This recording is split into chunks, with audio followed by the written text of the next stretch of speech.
Welcome to the Bug Hunters Café. Thank you. Hello, Jason. Hey there, Bojan. I'm really excited for today. Yeah? How come?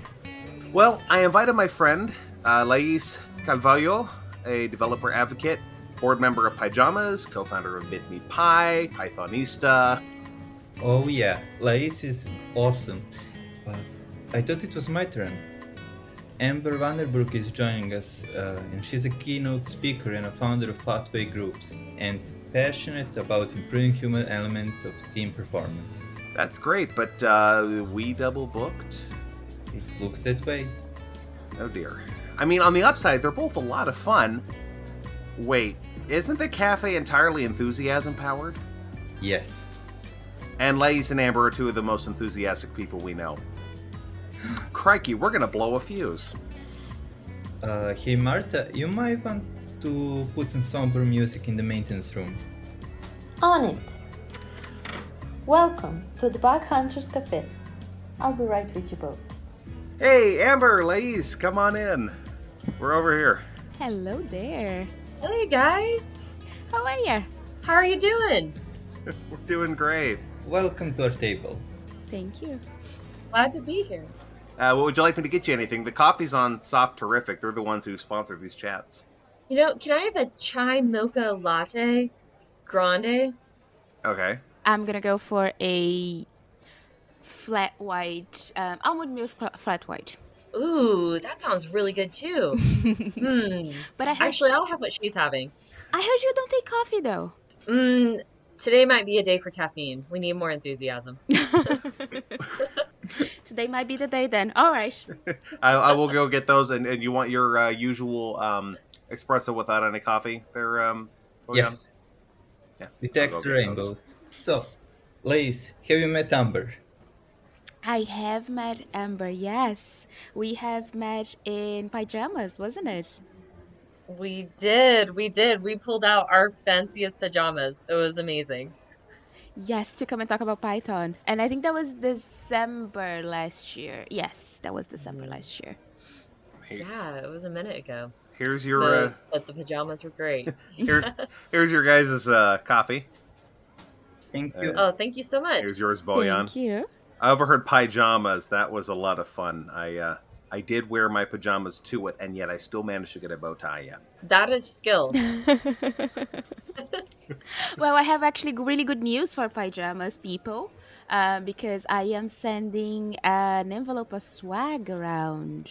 The swags are gonna start on Monday. Yes, Ooh. Nice. I was just thinking this morning when I was supposed to get the. it's gonna be the first run. There were some rumblings about branded socks, and I was waiting for those, but I don't know whatever happened with that. Is that the swag that thou speaketh of? I don't know. A good swagger does not reveal what the swag is. Yes, That's but it. if the form involves the option to say what is your shoe size, It might Maybe be we're getting shoes. and shoes. Yes, you see, might be cloud shoes. You never know. could be slippers. My feet are really wanting some style right now. Yep. And style they should get. Yes, indeed. Well, as a general rule, I never match my socks anyway if I can help it. But what if one of the mismatched socks was a pajama sock? Dun dun dun. I mean, that would be amazing. That would be absolutely amazing. I'd be having to roll up my pant leg, show everyone, hey, look at Just my one socks. pant leg Yes, for your one mismatched sock. absolutely. Usually, when we have people in this cafe, we talk about their deepest, darkest secrets. So, We do. Lais and Amber, tell us about how you solve the problems in the teams. So yeah, I'll go first. Solving all problems within all teams. Yes. What a big question. Oh my goodness. That's it. We're done.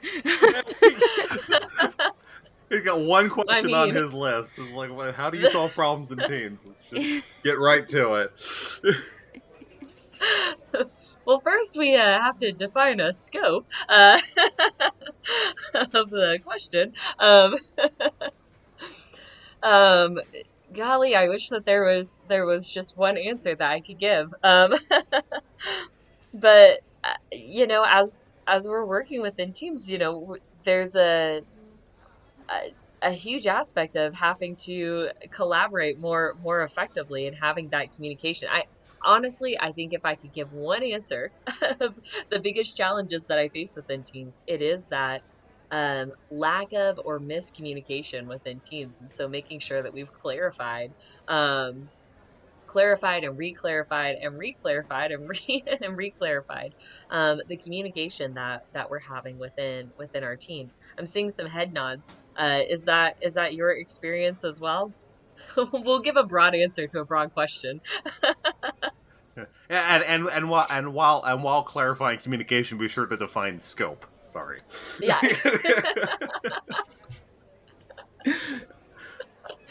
um, Touche there. Yes.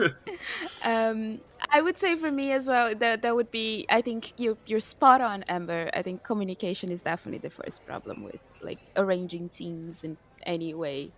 I think dealing with humans, no, communication is always the biggest challenge. What do you think, Jason? Because you're CEO of a company, so tell me, how do you deal with that? All right. Well, actually, yeah, Boyan and I are actually both CEOs of companies, but yeah, I mean, dealing with interns, communication is definitely a key thing. I mean, the thing is with programming, the hard part isn't the code. The hard part's the people.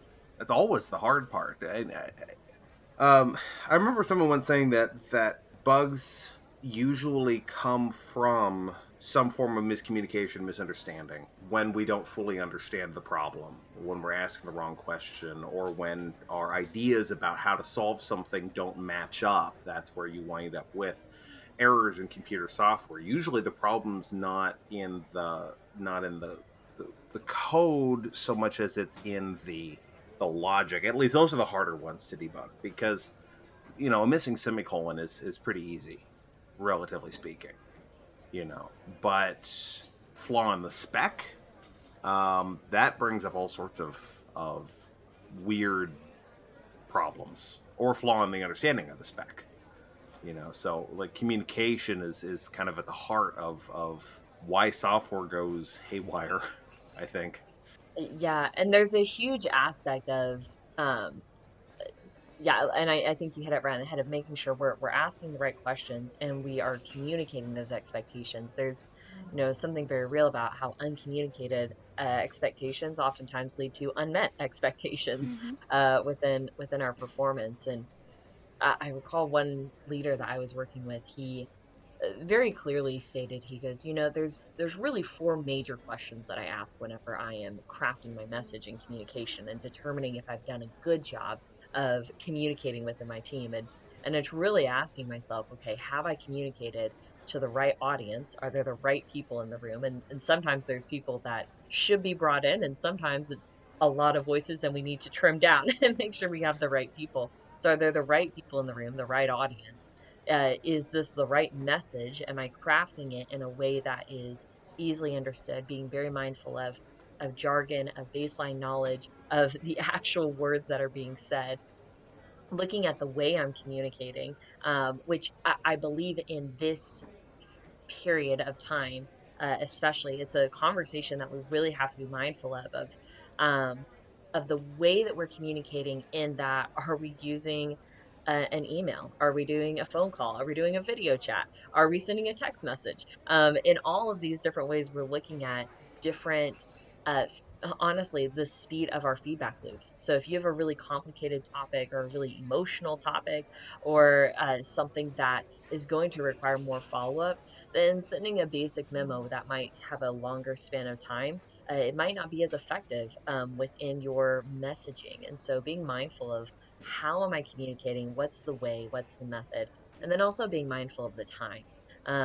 So looking at your audience, your way, the message, and the time. And within timing, whenever I first was um, speaking about that with my colleague, I always assumed, okay, probably don't want to bring in a huge message on Friday afternoon as people are walking out the door, right? So I'm mindful of actual physical time. But as I've talked about this more and as I've thought about it more, even within our team, there is also this level of time that I'm allowing for questions and allowing for clarification. So if I have a very big message and I only allot a couple of minutes within a meeting, then there's a likelihood that there's going to be some disconnect. There might be more time that I should have allocated for questions. Um, and more time for expanded conversation as well. So being really mindful of that time aspect also has been something that for me personally, I'm constantly having to adjust and be mindful of as well. Of okay, within our team, the challenges that we face and the unmet performance expectations that we have, especially when it comes to communication, often comes from either me not having the right people in the room, not using the right messaging, having a disconnect in the way that I'm communicating, or not allowing enough time for that conversation. And those are the four major questions that I ask myself as I'm working with teams, and working even within our team in the Pathways group of, okay, have I been intentional in these four major areas of communication moving forward? So that's kind of what I've seen within our team and something that I'm constantly working on within those questions. You know, what you mentioned reminds me of a book called The Checklist Manifesto by Atul Gawande. He's a Mhm. surgeon, and he mentions that one of the key things is he was talking about implementing checklists in surgeries to help reduce errors in surgery.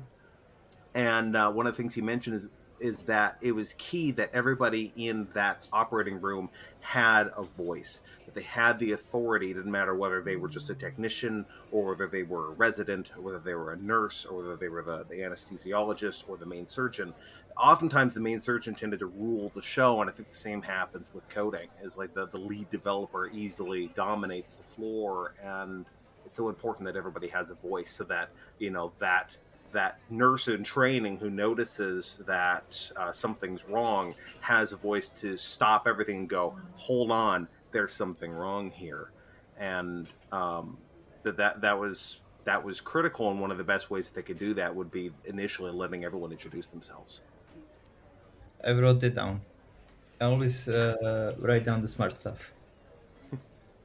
He collects book titles. I have a question for Amber. Mm. How do you deal with engagement? Because like one of the biggest challenges that I've been seeing leaders dealing with right now is the lack of engagement from people because everyone is remote, and we don't actually feel like there is a connection, and establishing connection is much harder. So how do you deal with driving engagement from teams? I think that Jason actually touched on it just a minute ago in actually asking people for their input, and and letting people introduce themselves and giving that opportunity for a voice, is really powerful in driving in driving some engagement. So it's saying, okay, we want your voice. So first off, we're asking specifically, and we're communicating. We want your input. We're creating a platform for people to speak, whether that be at a meeting, whether that be within a within your stand up, within within a like an email platform as well. So we're creating a platform that people can speak. And then also, this is the most important, is we're also showing action. So within our team, we are actually we're doing some curriculum development right now. And there was a person on our team that is more of an intern that went through that curriculum development and had some really amazing insights. That this has actually just happened this week, had some really amazing insights. And so we actually brought in everyone that was working on this project into a meeting, and we went around and offered and we asked people for their insight and their thoughts on how we could improve the curriculum. And the intern had some incredible insights. So we actually asked for those insights, and then we are actively putting those insights into action. And so the words aren't just going out into the void, but but there's actually action being taken off from that. And within our team and within a lot of teams that we work in, oftentimes that lack of engagement comes from a lack of uh, ownership or a lack of care, and feeling like maybe my insight is not wanted or it's not going to make an impact. And so by asking the question and then being open to taking action based off of that insight, people feel that sense of ownership moving forward and saying, like my opinion and my thoughts and my ideas, they are wanted, they have value, and they can make an impact. And in the same way, the example of working with a surgeon and nurses and your interns, so that insight is wanted, and it can make an impact. The same regard within our team. It's really being intentional and asking the questions. And and I've been in some leadership positions before where we haven't been in a position in that moment to make that change. And so we'll communicate and say, hey, we want to hear your voice, but we also want to communicate a timeline and say this might be a few weeks before before action is taken. It's not that it wasn't heard, it's that, we hear your voice and we want to make take action off of that. You're not just speaking out into the void. Your opinion is wanted. It's not, we don't just want you here completing a task and that's it. So that's my experience. I'm really interested to hear if anyone else has other ways that they've increased engagement within their teams as well. Well, I have to mention that I think one important thing, and this is coming up more and more in the tech world, much to the rejoicing of some and to the chagrin of others, um, is that there's all this conversation about how do we improve sensitivity, cultural sensitivity, etc., in the workplace.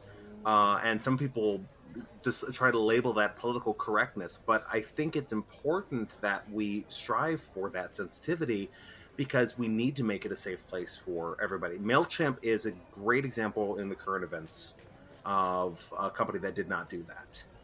And they made a very white male dominated environment that a lot of people just didn't feel safe in. And the people who tried to buck the system, who tried to speak up, but weren't part of the favored group, um, wound up facing reprisal for saying anything, or for speaking up, for having different ideas.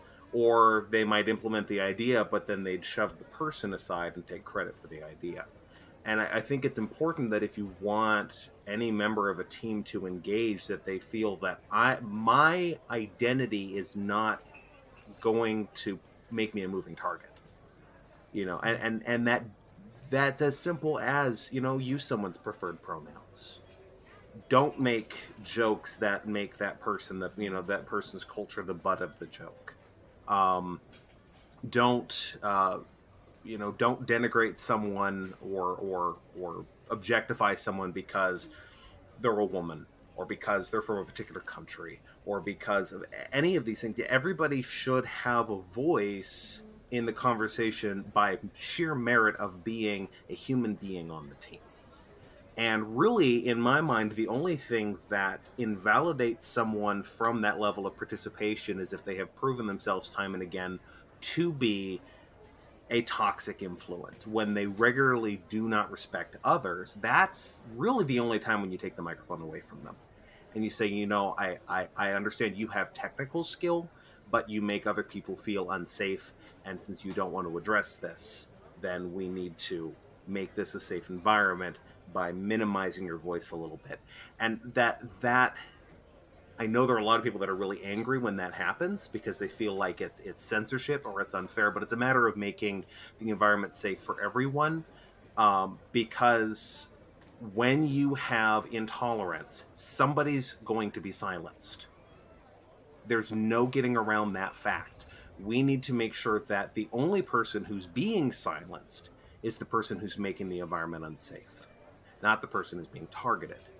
And I think I do have to mention too, if someone actually realizes, oh, I've been handling this badly this whole time, I need to do something about it, takes practical steps to dealing with it. Look at Linus Torvalds, where he took a step back from the Linux Foundation and said, you know what, I need to work on how I deal with people.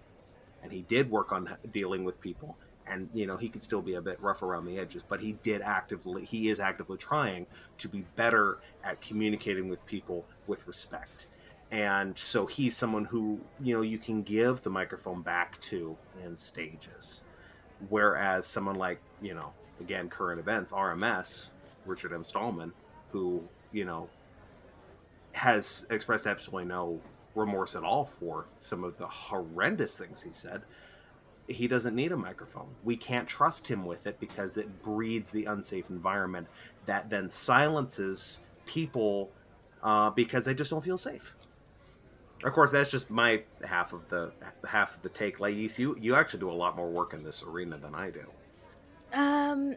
The arena of trying to making people feel safe. I do a lot of work with minority because I am minority. And initially what I wanted to do, so my goal initially was to make sure that it was to reduce the barrier of entry for Python. So basically what I wanted to happen in my utopic world, the one that only exists in my head, I wanted all beginners to be able to come in and say, well, I would love to learn Python for, I don't know, web development, let's say. And we would show them how, like, all the ways that they could. We would ask them the right questions on how do you learn, what's your style, what would help you, and then we'd help them kind of like an actual mentorship. So we'd take them by the hand and show them not only how to learn with the resources that we have, but also show them that it's safe to ask questions, that we incentive them to be part of the actual community, because that's what happened to me. I tried Python initially, and then there was not really, at that time I wasn't really looking for a community because I was more into the maths part of programming, not necessarily into the programming part of programming. Then I went into Java, and when I went into Java, I went into actually development, and the questions appeared, and everywhere that I turned to ask questions about Java, the entire community was extremely rude. So I had people on Stack Overflow telling me that I was like, what is this horrible code? What is this that you think it's code? Like that kind of treatment that is not really, it's not really nice. And then when I got into Python, and I met people like Chuck. Boyan was my mentor in the first Humble Data that I was in, and Jason as well with our work with EuroPython 2. So we decided that we wanted to do something. We wanted to make safe for everyone to come in. I have a little bit of a, I don't even know how to put this, because I think that minorities, yes, like we need to feel safe in environments to be able to speak up. But I also see a little bit of hypersensitivity from minorities in certain circumstances and certain points. That is a very debatable subject. It's very easy for someone to come and say, "Ooh, you're being oversensitive," when I'm not really on their position. But I have seen it in certain circumstances, things that, like, even if you talk about racism, I am mixed race. So talking about racism towards Black people is easier for me, if we can say that, or like it gives me a right of talking about it, let's say, publicly. And I have seen in certain circumstances things that I would not think that should be attributed to racism, and I've seen people screaming racism just because it was the easiest thing to do when they were frustrated, and they were blaming on that. It's not right, but it's very, very, very hard to put a pin on it. And the same story with the minorities and with the inclusion, and we're trying to make a safe space. It's wonderful, and again, we probably are going to get there. It's going to take a little bit more time, but there is also the work to be done on the other side, on when the other side comes and kind of looks at you and say, listen, you're never going to be able to become a coder, or you're never going to be able to learn Python. It's also up to us to look at them in the eyes and say, no, you're not right, I don't believe you, that's not the case, and then simply just continue walking, because we need to do this. I agree. I think you did a really good job of capturing both sides there, Lais, because being an ostensibly white male. Now I say ostensibly because I am 1/8 Mohawk Indian, and that is part of my heritage. People may hear 1/8 and think, oh, that's nothing. No, that's significant. That there is I identify very closely with my Mohawk heritage. That means a lot to me. I'm also heavily Scottish and Irish, and there are a lot of places in the world where that makes you a moving target. Scottish and Irish have been targets of racism as well. And and then I'm also disabled. So, like, ableism is an important topic to me, but those are the areas where I feel like I have a voice, where I can help guide the narrative. My own rule for myself, and I think the best rule of thumb in general, is that we focus on improving the narrative that we have birthright in. I can talk about the Native American narrative regarding how we handle things and how we respond to things, because I am Native American. My great grandparents had to change their names because there was a bounty on the Native American scalp at the time. Like, so that's part of my family history. But I would never assume that I have the right to tell a person of color, well, you can't say that, or you're oversensitive, because I have no idea what their experience is like. I have not lived that. They might be wrong. Like you mentioned, Lais, there is cases where there's oversensitivity, but I will let each community deal with that themselves. And I will myself work on, okay, if this group says this is hurtful, then I will go out of my way to not say that. I will go out of my way to make them feel safe.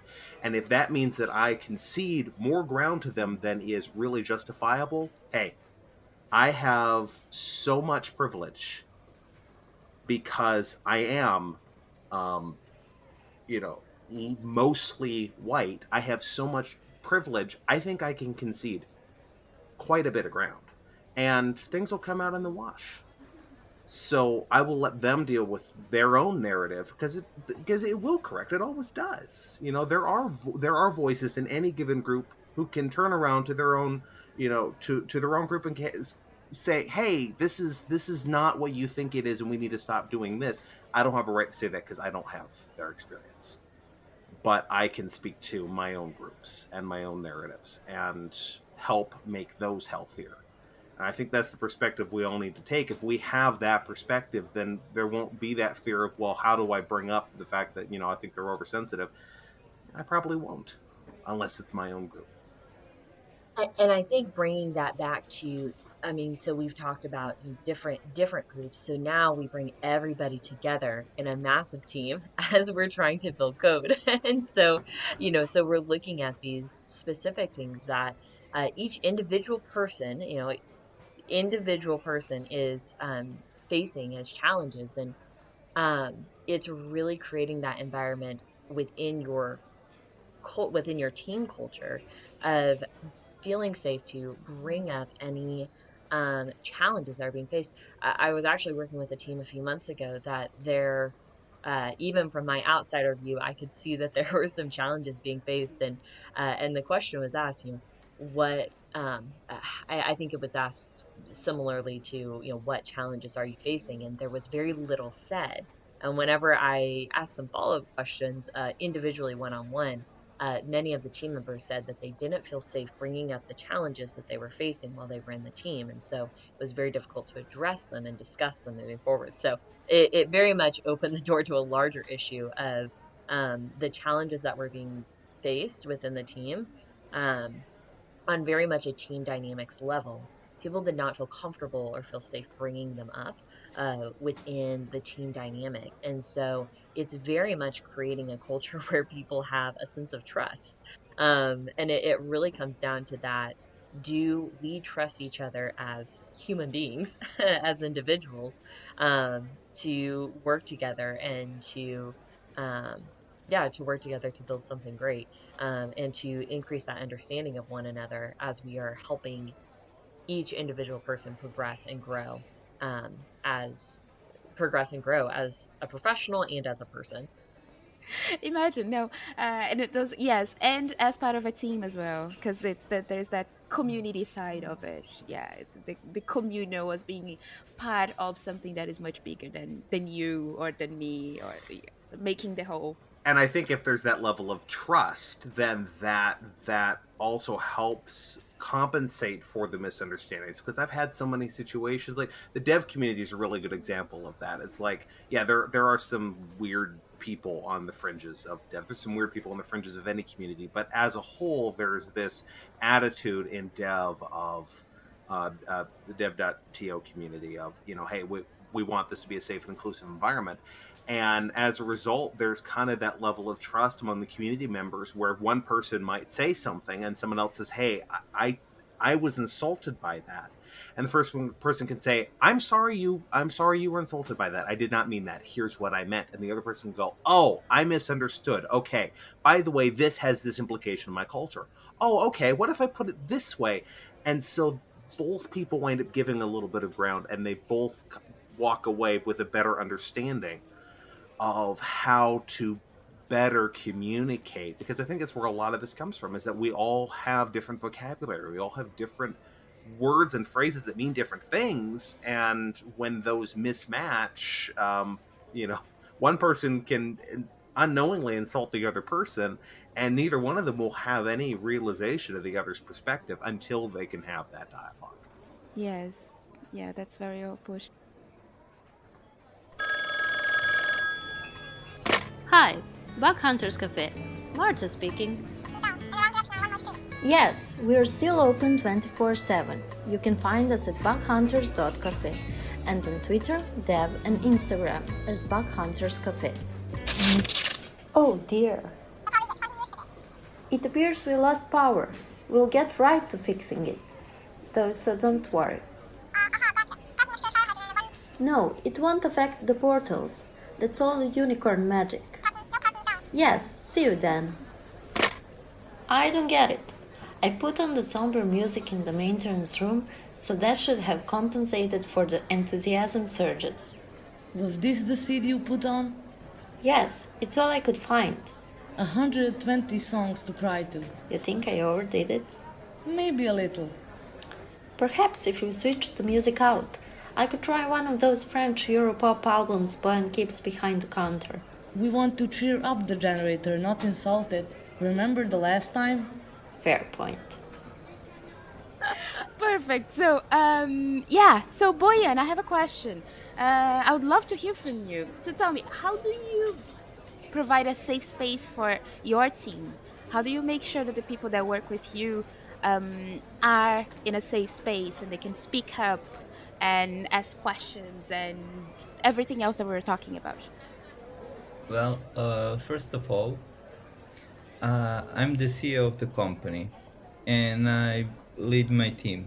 So everything I say might be taken as a PR. So bear that in mind.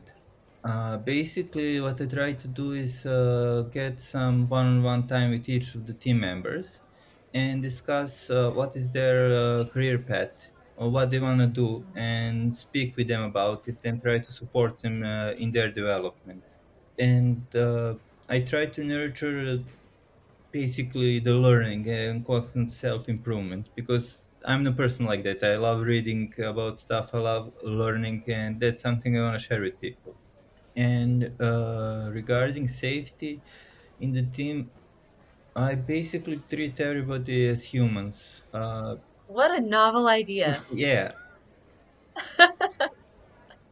and I just hope that translates well into our discussion. That I'm not looking down on somebody or speaking high and mighty, because for me, I had a bunch of problems, especially when I started, because I was very good developer, and when I started my first company, that's 2 companies ago, Yes. I was quickly put into leadership position. Now you might be surprised, but development skills does not translate very well into leadership position. No way, really? Yeah, so there was a huge period where I was constantly learning about communication, making shit ton of errors. For example, one of the first people I fired was my best friend because we were not communicating quite well, and separating professional and private life was very difficult, and things got messy in there. Also, for example, during the second company, which has also failed, I have a very good story that is completely opposite of every point that Amber has said. We had a client that insisted on having daily meetings. Now, these are not the daily meetings that last 5 or 10 minutes, but daily meetings with the entire team of 12 to 15 people, where he would have a monologue that would last for hour and a half. And it's not his fault. It's basically my fault because I allow such organization to happen, even though there was bunch of repetition and stuff like that. And I allowed that treatment to my entire team. And during those meetings, they were super unproductive. And usually, one person would talk, the rest of would either sleep, literally, or look something on the phone. It was very unproductive. But half of uh, hour and a half of every day was spent in the meetings that nobody thought were useful except our client. And later, I managed to delegate that by having discussions with client, just me. Basically, I would listen to him for hour and a half. And learning how to have that sort of difficult conversation with clients has helped me with other clients to tell them, okay, you need to respect my time. I'm not gonna listen to you having a monologue because we're working on this together. And if you wanna speak, get a podcast, like I did. So for me, most of my development as a team leader was establishing my boundaries and learning how to respect other people's boundaries, their time. Because always when I try to schedule a meeting, I thinking to myself, okay, is this meeting going to benefit this person, and can I make it shorter? Because I don't wanna talk to the void, to say, and also the other person to talk to the void, because it's very easy to have one-on-one meetings every week, and then I don't do my work, because when I have that meeting, that also means that I assume responsibility to follow up, to do the stuff that I promise, because once you can fail once, twice, and then you lose entire trust that was given to you. Now, regarding this, I think I'm doing okay. I still have to a lot of work to do to improve myself, but again, I'm on a top position, and members of my team would be able to provide much better and more accurate answer, because things are not always how the way I see it. Another thing I think that's super important is making sure that everybody sees the same thing. For example, on that project where there was 15 of us working, I was getting coaching for leadership and team management, which I started getting much later than I was supposed to, because getting mentor is something you get better. Took me a while to realize that. So one day I started talking with everybody and asked them to describe our product. And out of 15 people, every single person gave me a completely different response. They were not even related. It was completely Oh schizophrenic. no. And when I think back about it, those speeches that we were listening were also like that, completely buzz driven, all over the place, and bunch of people that shouldn't have been on that meeting, who should have been with their families. doing their private stuff were forced to sit in those meetings, and everybody pick up just one piece of the thread and went with that. So making sure that everybody is aligned on that we are making the same thing. That's something that took me a while to learn, and I think I'm still learning that. That's so interesting what you're saying about aligning people, because that's apparently that's one of the main things that Elon Musk tries to do in all his companies, is making sure that everyone knows what the company mission is and how the job that they do every day aligns with the company mission. So SpaceX, we want to make rockets. Great. What's the company mission and what's your take on that as an employee? So, what's your responsibility? What do you do every day to make sure that we from SpaceX get to Mars, if that's the case? That's fundamental. It's really necessary. Making sure everyone's on the same page. You mentioned one-on-ones, Boyan. There's another book actually. There's actually a free ebook online from O'Reilly called "The Secrets Behind Great One-on-One Meetings" by Esther Schindler, and it's really short, but it is an excellent book. I do a lot of one-on-ones with my interns. It's just part of our thing is that during their first month we meet every single week, and then after that it drops to usually every other week. But it kind of depends on the intern. Some only need me every maybe once a month. Some need me every week. Still, it depends on the individual. So I let them kind of guide how often we meet, and I just try to ensure that we are still meeting regularly nonetheless. But good one-on-ones really are so important, especially, well, the key to a good one-on-one, summarizing the book, is give them room to speak. That seems to be the repeating theme here. Give them room to talk and let them say what they're experiencing, what problems are they seeing, what are their victories. Let them guide the conversation with you, the supervisor, and you will find a lot of things out that you might otherwise miss. Those mismatches, like you mentioned, Boyan, everyone having a different take on what the product was. It could be an interpersonal conflict. I'm having a really hard time working with Jeff because I feel like Jeff doesn't listen to me, and then being able to, well, talk to this person, you've talked to Jeff, and so maybe you can see where some of that miscommunication is happening, and you may be able to help guide them in resolving that, or realizing there's a flaw in the company process. It's like, we're filling out this TPS report every week, but I feel like it's just meaningless paperwork. And a lot of this you only find out through the one-on-ones. I have a question, if I may. Yeah. Basically, one of the problems I encounter is when we bring a new person into the team is conveying to them that they can ask me questions and stuff like that, because I don't want to force people into one-on-one meetings, but usually when you get a new person, you have to tell them, okay, this week we are having a one-on-one meeting.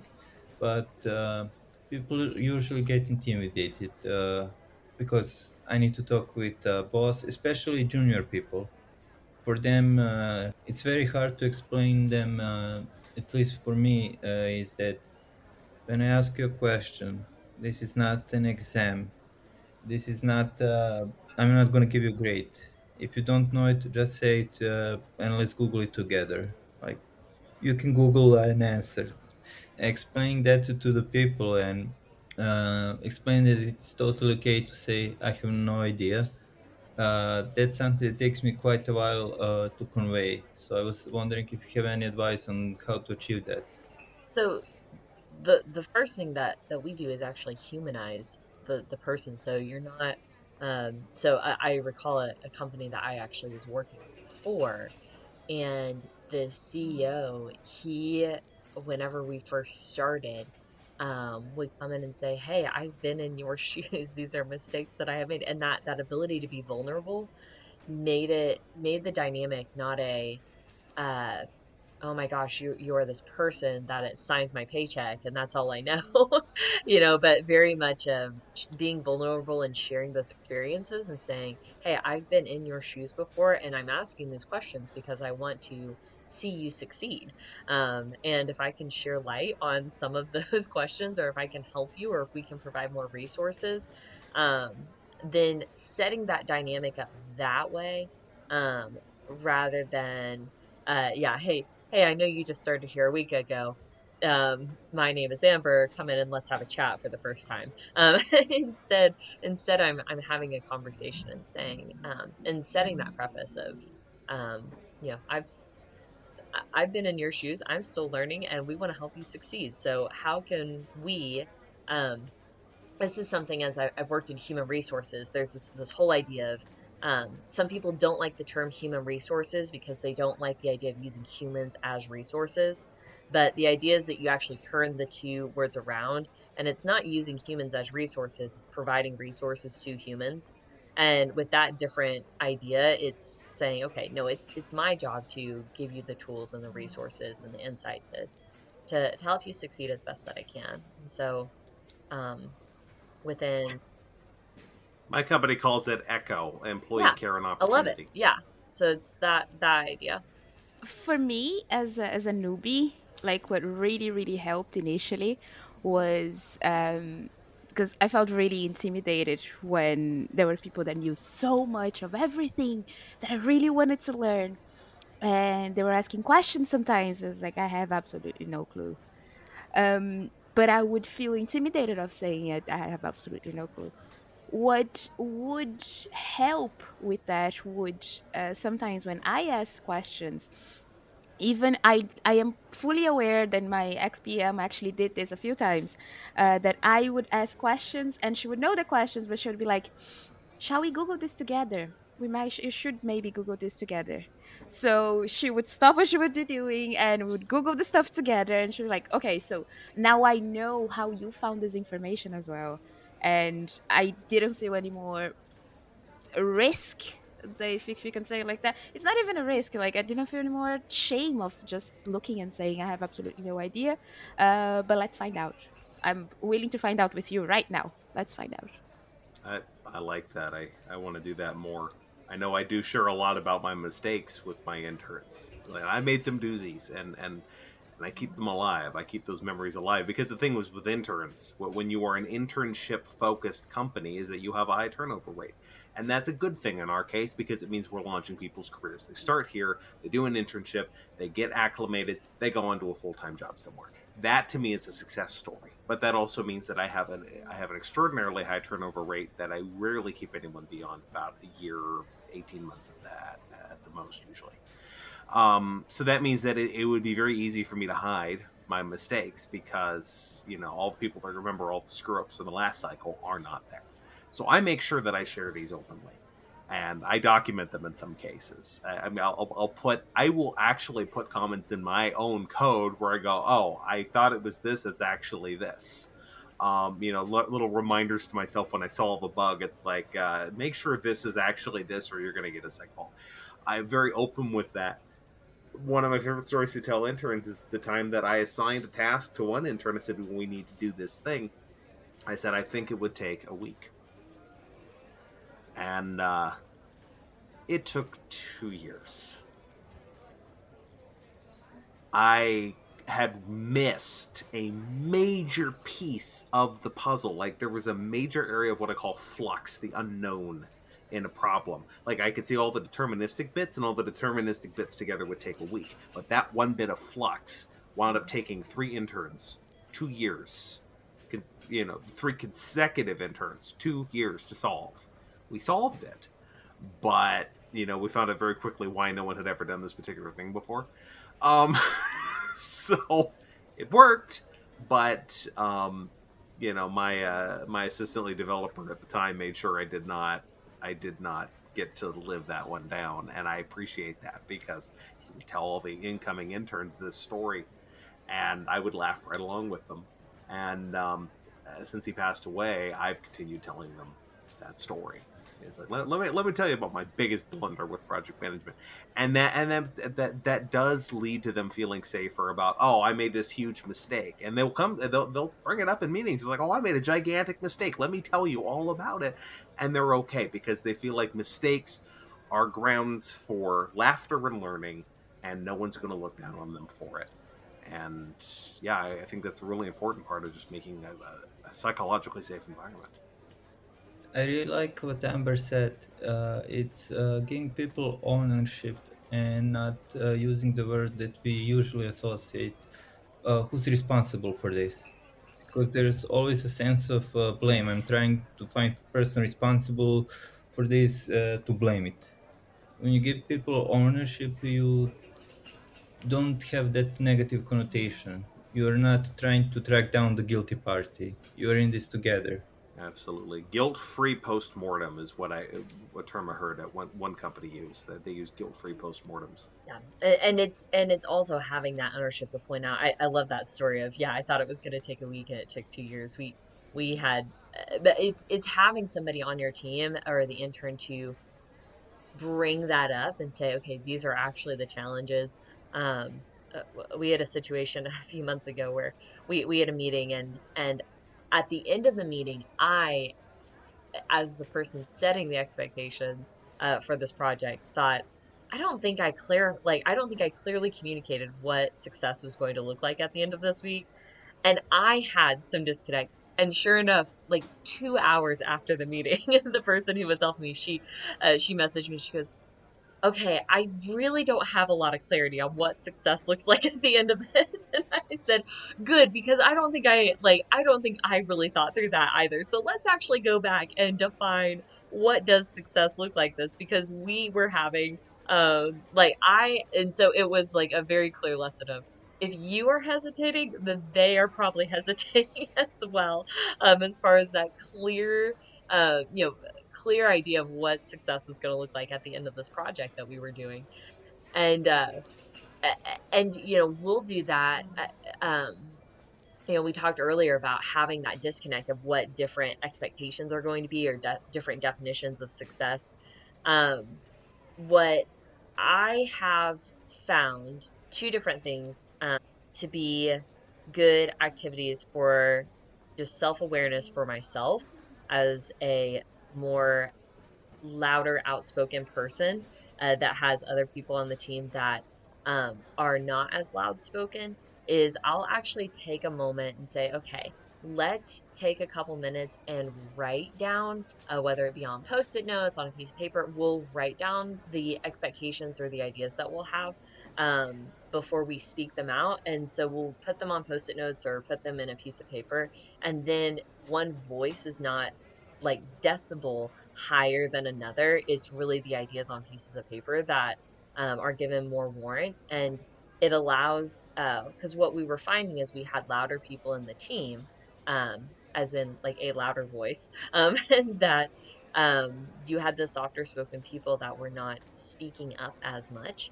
And so whenever we took a few moments and said, everybody is going to have a few moments to um, have a few moments of silence to get out their ideas, we found that there was a complete dynamic shift in the way that we were seeing the quality of different ideas and seeing the quantity of different ideas. So it's not a, hey, I think this is what we should do moving forward. Yeah, that sounds good.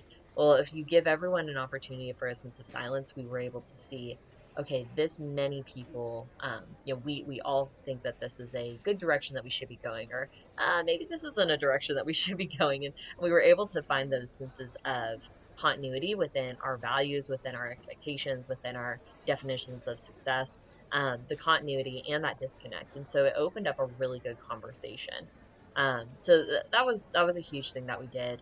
And then the other thing that I found going into those meetings is that there were some people in the way that we process information, the way that I go into those meetings is somebody says, let's come up with ideas now.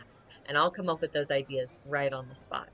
but there were other people on the team that really wanted to mull on the challenge, and so their best ideas would come a couple days later, or maybe a few hours later. So they wanted more time to really think on the topic, and so before the meeting, I would try and give a some sort of an agenda, some sort of a this is what we can be thinking on for the as much time as I could give. All right. So sometimes it was a few days before, sometimes it wasn't as much, but I would try and give as much heads up as I could so that people that wanted to be prepared going into those, especially those ideation sessions, um, and those problem solving sessions, they had an opportunity to really think on the problem as well, or think on the challenge that we were facing. And so those were two really big ways that just recognizing the difference in team dynamics of people that were very um, uh, serendipitous thinkers of, okay, we're going to do this, and this, which is the way that I think, which is a lot of ideas, but maybe not have as much depth. And then we had some people that had not as many ideas, but deeper ideas. And so having an opportunity to find balance with that, and then also finding that balance between the differences of voices that were coming into the team. Those two simple actions really changed the dynamic within our team, so that we could create an environment where everybody's voice had more opportunity to be given a platform and to be heard. I love that. I really do. Yeah, that was really good. There was one tiny thing I wanted to say about what Amber just said. That I think it was John Cleese, the guy that wrote Monty Python. I mean, one of the guys that wrote Monty Python. Yeah, so he used. I watched an interview with him, and he was talking exactly about that. About when you're talking about the ideas, that some people take a few more days to like think about it, and those people are usually the ones that have the biggest spur of creativity, because they take their time and they go over and they chew it and they chew it again. And that's what John Cleese used to say, that that's one of his secrets of creativity, of being creative, is keep ruminating on that idea until it's like the less time, like to the less time that you can actually submit it. So by doing this, you're actually encouraging your team to be more creative, and that's wonderful, isn't it? Because how, like, what better other thing than creativity?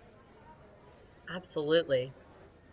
Absolutely. Well, I like how my best friend put it, because people sometimes are like, why do you take so long to laugh at a joke? I'll tell a joke and he'll take 3 or 4 seconds before he'll laugh. And sometimes people are like, well, you're slow. And I love how he put it. He says, no, I'm not a microwave. I'm a slow cooker. But the reason he does that is not because he doesn't get the joke, but because he takes the time to really ruminate on all the elements of the joke in order. And as a result, he's the one who laughs the hardest, because he can really understand why it's funny. He takes the time, and he is an extremely creative individual. So yeah, I think that lends to what you were saying, Lais. Yes, that match is perfect. And hey, this was a blast. I feel like we could sit here and talk for probably 6 hours solid if we didn't have lives. Oh, those pesky lives. Yeah, that's been a lot of fun, though. Yes, I've enjoyed my coffee. Coffee and conversation. Thank you so much for being on. It was coming over. You were a wonderful guest, and every time you see a rainbow, just remember our cafe and visit us.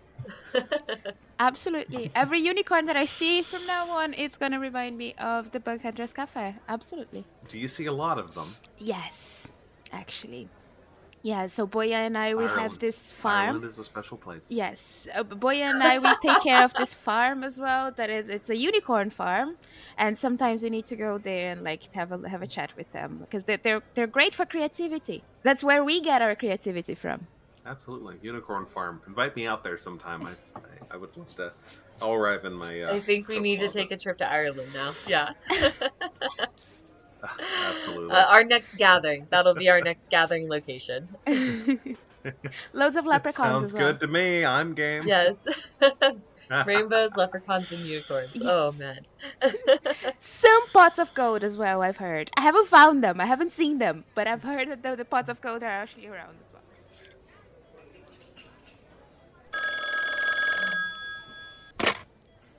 Bug Hunters Café. This is Marta. Yes, we are located online at bughunters.cafe and on Twitter, Dev, and Instagram as Bug Hunters Café. We are still working on restoring the power, but the portals should still be open. Oh, our music is provided by audionautics.com. We have the link on our website. Great! See you soon. Huh, I wonder why I didn't think of that. That usual jazz track is pretty cheery. I think I have it on my MP3 player.